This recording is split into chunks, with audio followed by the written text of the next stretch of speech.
अब हम chapter number 1 की बात करेंगे amino acids and the role of pH. अब यहाँ पे मेन चीज़ हमारा जो एलओ है ना वो अमीनो एसिड्स को मेन डिस्कस करना है अब हमने। ठीक है, तो हम अमीनो एसिड ये मेनली चैप्टर हम करते हैं मैम वगैरह की स्लाइड्स से, ठीक है, नोट्स वगैरह से। तो मैं आपको लिपन से पढ़ा रहा हूँ, इसके थोड़ा सा चंद चीज़ें बताता हूँ एक्स्ट्रा जो है। लाइक हमारे पास total 300 different types of amino acid हैं जो हमारे पास नेचर के अंदर डिस्कवर की गई हैं, लेकिन उनमें 20 अमीनो एसिड हैं जो हमारे पास मेमेलियन प्रोटीन्स के अंदर प्रेजेंट होते हैं। ठीक है, उन 20 अमीनो एसिड को हम कहते हैं स्टैंडर्ड अमीनो एसिड। ठीक है, अब ये वो अमीनो एसिड जो लाइक हमारे पास बॉडीली प्रोटीन जो डीएनए वगैरह के अंदर प्रेजेंट होती है ना, ये उनको इनकोड कर रहे होते हैं। ठीक है, उसके बाद देंगे इन्हीं अगर हम जो स्टैंडर्ड अमीनो एसिड है ना उनकी केमिकल मॉडिफिकेशन कर देना तो जो हमारे पास अमीनो एसिड मिलेंगे उन्हें हम कहेंगे नॉन स्टैंडर्ड अमीनो एसिड। ठीक है, अब उसके बाद देंगे हमारे पास जो एक अमीनो एसिड होता है ना उसके ऊपर थ्री ग्रुप्स होते हैं।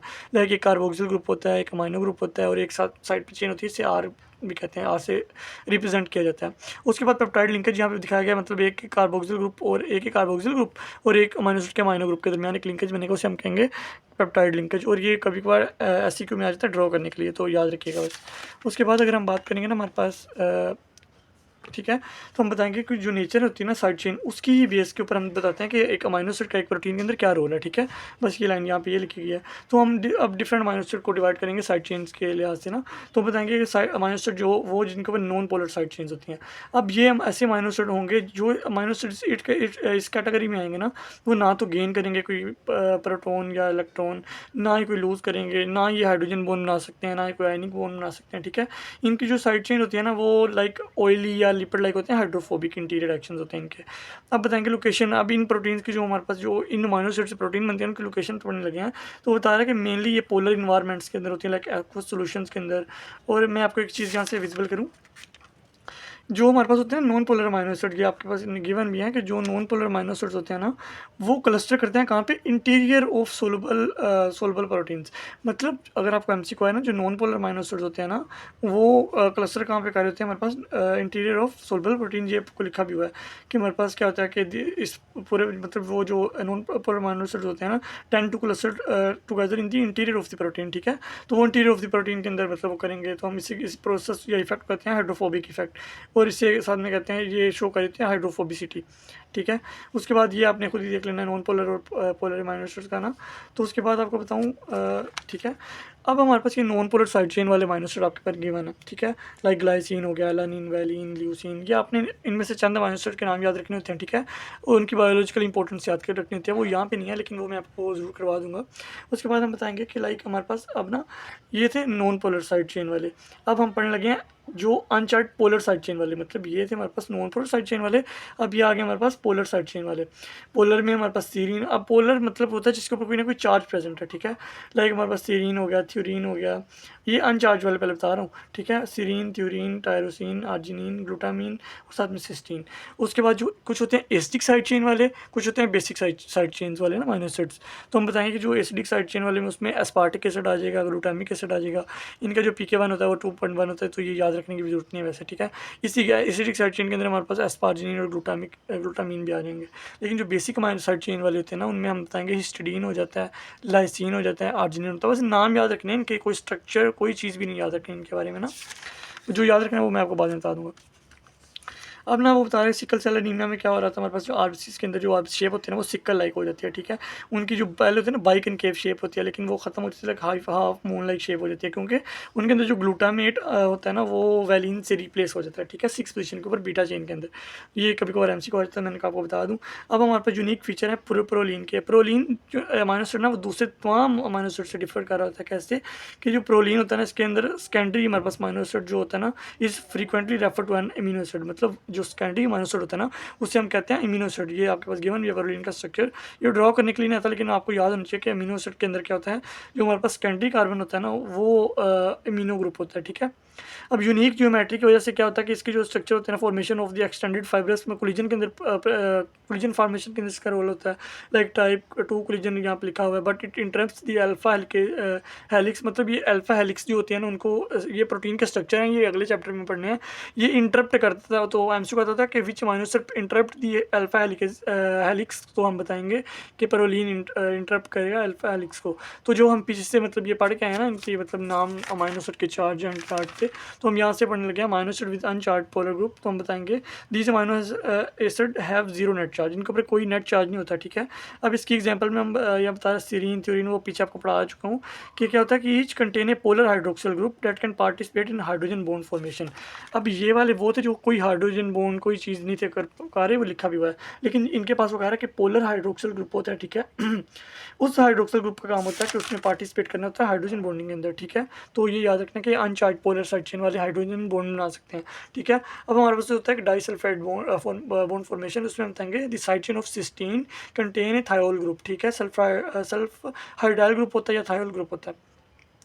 अब इसका काम क्या होता है कि जी जो ये थायोल ग्रुप होता है ना, ग्रुप ऑफ दो सिस्टीन जो अमाइनो एसिड्स होते हैं उनके जो थायोल ग्रुप होते हैं ना, कैन बी ऑक्सीडाइज, वो ऑक्सीडाइज होते हैं और बना देते हैं हमारे पास कोवलेंट बॉन्ड, जिसे हम कहते हैं डाइसल्फाइड बॉन्ड, ठीक है। उसके बाद अगर 2 cysteine residue can form a disulfide bond refer to at cystine, जब वो बॉन्ड बन जाएंगे ना सिस्टीन दो, मतलब एक सिस्टीन थी वो दूसरी सिस्टीन आपस में मिलेंगे तो उसे हम कहते हैं सिस्टाइन बन गई। तो आपके पास साथ वाले डायग्राम में शो किया ये हमारे पास, ठीक है। ठीक है। उसके बाद हम बताऊंगा कि जो साइड चेन होती है ना हमारे पास, attachment side for the other, जो मतलब साइड चेन्स होती है ना, जो चीज़ बाहर से आके लगनी है ना, वो हमेशा साइड चेन्स के ऊपर रखते हैं। तो इसलिए ये बायोलॉजिकली इंपॉर्टेंट है, और मैंने बताया भी था स्टार्टिंग में चैप्टर से कि बताया गया था कि जितने भी मतलब अमाइनो एसिड का नेचर होता है ना, वो उसका साइड चेन डिसाइड करी होती है। तो हम बताएंगे जो हमारे पास the polar hydroxyl group of serine हो गया, थ्रियोनीन, टायरोसिन, ये सर्व करते हैं साइट अटैचमेंट साइट, ठीक है, फॉर फॉस्फेट ग्रुप, मतलब जितने फॉस्फेट अटैच होने होते हैं ना, इन्हीं के ऊपर अटैच होने होता है। अब जो फॉस्फेटेज होते हैं वो रिमूव करते हैं फॉस्फेट को, जो लाइक काइनेजेस होते हैं ना, उनका काम होता है फॉस्फोरिलेशन करवाना। यहाँ पे लिखा कि नहीं, फॉस्फेटेजेस ने फॉस्फेट को रिमूव करवाना है और काइनेजेस ने फॉस्फेट को अटैच करवाना है। अब amino acid with acidic side chain, अब आगे हम पढ़े थे कि ऐसे अमाइनो एसिड जिनके ऊपर अनचार्ज पोलर साइड चेन्स हैं, ठीक है, लेकिन अब हम एसिडिक पढ़ने लगे हैं। एस्पार्टिक एसिड, ग्लूटामिक एसिड, ये प्रोटोन डोनर है। लाइक एसिडिक है ना, तो उसने हमेशा एसिड या हाइड्रोजन डोनेट करना था, ठीक है। Side chain of these amino acid, इनके पास फुली आयोनाइज्ड साइड चेन्स होती हैं कंटेनिंग ए नेगेटिवली चार्ज, मतलब जब पॉजिटिव वो लूज करते जाएंगे तो उनके ऊपर नेगेटिव चार्ज आ जाएगा, ठीक है।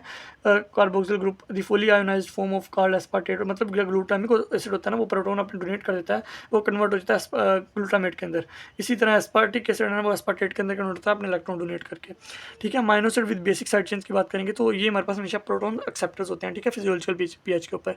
अब इनकी जो हमारे पास आर ग्रुप होता है या साइड चेन होती है ना, आर ग्रुप ऑफ लाइसिन हो गया, आर्जिनिन हो गया, ये फुली आयोनाइज होते हैं और पॉजिटिव चार्ज होते हैं, क्योंकि क्यों देखें, अब इन्होंने मतलब जो आइन है ना वो एक्सेप्ट करना है, मतलब इनके ऊपर पॉजिटिव चार्ज आते जाएंगे तो वो इनके पास पॉजिटिवली चार्ज हो जाएंगे, ठीक है।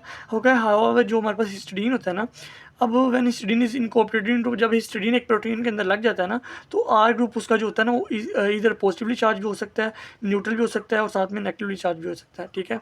बस ये याद रखना है आपने, ये यहाँ से यही करना है, उसके बाद ये आप छोड़ भी सकते हैं, ठीक है। उसके बाद हम अमाइनो एसिड के नोमेनक्लेचर की बात कर रहे हैं यहाँ पे कि हमारे पास abbreviation and symbol of commonly used amino acid occurring amino acids, ठीक है। अब वो कह रहा है कि हमारे पास जो ईच अमाइनो एसिड 3 हमारे पास लेटर्स होते हैं, एक होता है फर्स्ट लेटर, एक होता है हमारे पास मोस्ट कॉमनली यूज्ड, और एक होता है हमारे पास सिमिलर साउंडिंग नेम्स, ठीक है। उसके बाद इनिशियल लेटर, मैं एक मतलब 1 to 1 डिस्कस करता हूँ। लाइक यूनिक हमारे पास फर्स्ट लेटर की बात करेंगे ना, इफ़ ओनली अमाइनो एसिड, मतलब if only one amino acid began with a given letter, मतलब लाइक विलीन है ना, वो आपके पास गिवन है यूनिक फर्स्ट लेटर में, लाइक उसका जो फर्स्ट लेटर है ना, उसी से हम उसका नाम, लाइक हमारे पास सिस्टीन है उसे सी से शो कर देंगे, सिडीन है तो एच से शो कर देंगे, ठीक है। आइसोल्यूसिन है तो आई से शो कर देंगे। तो यूनिक ये हमारे पास फर्स्ट लेटर के बारे में बता रहा है। अब हम बताएंगे most commonly occurring amino acids की प्रायोरिटी देते हैं, लाइक हमारे पास, ठीक है ना। अब हमारे पास वो बता रहा है कि आपके पास glycine is more common than glutamate, मतलब जो मोर कॉमन है ना उसको हम, लाइक ग्लाइसिन है ना, अगर मोर कॉमन है तो इसे जी से रिप्रेजेंट करेंगे, लाइक ग्लूटामेट भी तो जी से बन रहा है ना, लेकिन उससे जी से शो नहीं करेंगे, डन। ये चीज़ याद रखना, लाइक ग्लाइसिन के लिए फिर हम यूज़ करेंगे जी, ना कि ग्लूटामेट के लिए। तो ये आपके पास एग्जांपल लिखी हुई हैं, इनमें से चंद एक दो नाम याद करने होते हैं, और नोमेनक्लेचर में आपको चीज़ों को पता होना चाहिए कि क्या करना है, कैसे करना है।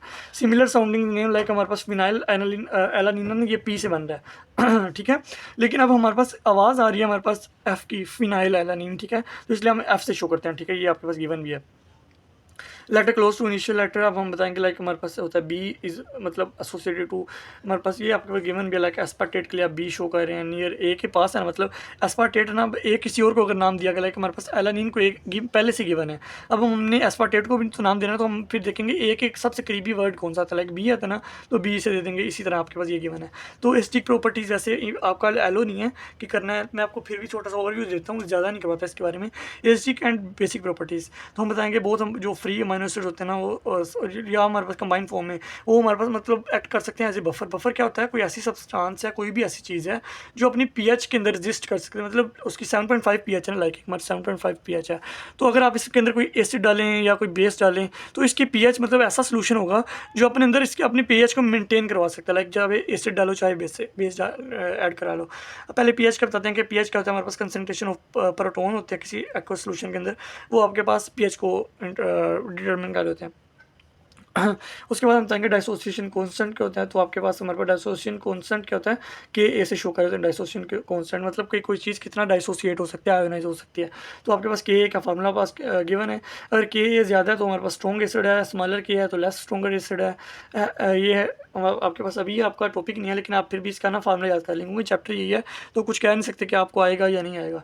बफर की बात करेंगे तो हम बताएंगे ऐसी चीज़ होती है, ठीक है, जो रेजिस्ट कर रही होती है, मैंने आपको बताया ना चेंज कोई भी अपने पीएच के अंदर। इफ एन एसिड इज मतलब इसके अंदर कोई एसिड ऐड कर देंगे तो वो उस एसिड को न्यूट्रलाइज कर देंगे, बेस ऐड करेंगे तो अपने अंदर प्रोटोन पैदा कर लेगी, बस यही लिखा गया इसके अंदर, ठीक है।